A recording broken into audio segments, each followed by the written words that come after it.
AI in photography isn't anything new, but what is new is the increased AI functionalities in Photoshop that was just released a few days ago, and I'm absolutely pumped to tell you all about it. Now, the question is here, is AI a tool that's going to help photographers like you and me do our jobs better, or is it something that is going to force us out of our jobs and take over the world? You are experiencing a car accident. Today's Photography Talk episode is stuffed with fun details about new gear. I'm so excited! Interesting news, and I'm glad, friend, you are here with me along for the ride. And since you have already hanging out here, do me a quick favor and make like a tree and leap. A quick like and comment. Doing so really helps me out by boosting the channel to other folks that like learning about photography and exploring the latest photography news. Thank you for taking the time and to give the channel some love. Now let's focus on what you're here for, a roundup of the latest and greatest photography news. Now, the months leading up to the fall iPhone release always see a ton of rumors. Previous iPhone rumors pointed to the possibility that top-of-the-line Pro Max model would have the Sony IMX903 1-inch sensor. Now, improved image quality and true 12-bit Dolby Vision HDR video are just really a couple of the benefits that come along with having this sensor underneath the hood. Now, understandably, iPhone users like myself have been keeping a real close eye on the rumor mill to get details about this new sensor, but unfortunately, it looks like Apple might not include the sensor in the iPhone 15 Pro Max. Oh, come on! So what gives? Cost seems to be the big hangup. And here we go. Now, recent reports suggest that the new Sony sensor could cost nearly twice as much as the Sony sensor in the Xiaomi 13 Ultra phone. That is a significant hurdle to say the least. Now, other rumors suggest the new Sony sensor might not be in the Pro Max, but it could be, or make its appearance rather, in the possible iPhone 15 Ultra. Now, Apple has added the Ultra model to the watch family, so maybe they're reserving this high-powered sensor for the ultimate iPhone model experience. So, at any rate, as we get closer, you guys definitely need to stay tuned as updates, and as we get more rumors, we're going to share them with you guys on the iPhone 15 release, which should be taking place in September. Now, a couple weeks ago, I released a new review on the Vanguard Veo R48GY camera backpack. Now, if you missed this video, my final assessment was that Vanguard really stepped up its game and built a solid bag that punches way out of its weight class. Well, Vanguard released a ton of new gear a few days ago, and this has me wondering, will the new gear also impress? Now, full disclosure, Vanguard did send me a few items for me to test and review, which I have not had a chance to do so, basically because the gear just literally... I have a package for you.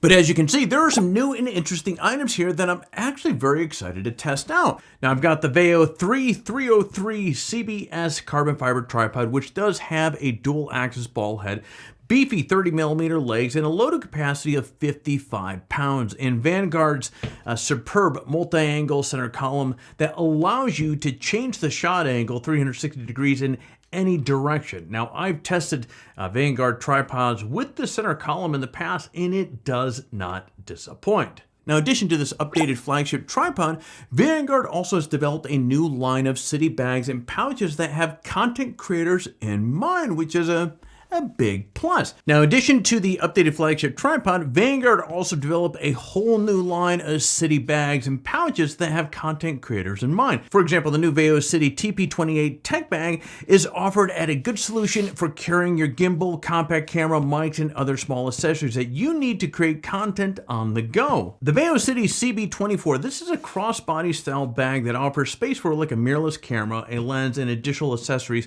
for taking your photos and creating videos on the go. Now, if you have a DSLR kit or a larger kit and need to carry additional lenses or other items, the CB34 offers the space to do so. And now that I realize it, I'm looking at these bags like Maverick looks at Penny. I mean, these things You look good. Now, you guys know me. If you've watched some of my camera bag videos and reviews that I've done in the past, I'm a stickler for construction, and these bags absolutely look and feel like a part of a high-end bag. Anyways, I'm going to take some time to work with these new Vanguard goodies out in the field. You know the routine with this. I'm going to get out there, I'm going to beat the hell out of these things, then I'm going to circle back around. I'm going to report to you guys with my experiences with full reviews a little bit later on, so definitely stay tuned for that.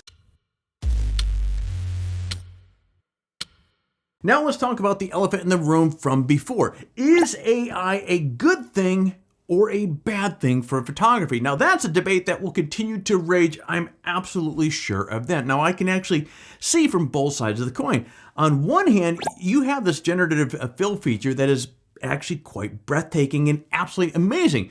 I mean, take a look at this photo that I edited. It literally took a few seconds to do so, not the typical 15-20 minutes like I used to. Plus, the result is so much better. There's no more kind of wild smears in place of the object that you removed. Instead, you get 3 different replacement options that you can choose from and select the best results. I mean, again, this is really pretty slick here. Now, of course, this tool also allows you to isolate a subject that you want to keep in and fill around it with completely different scene.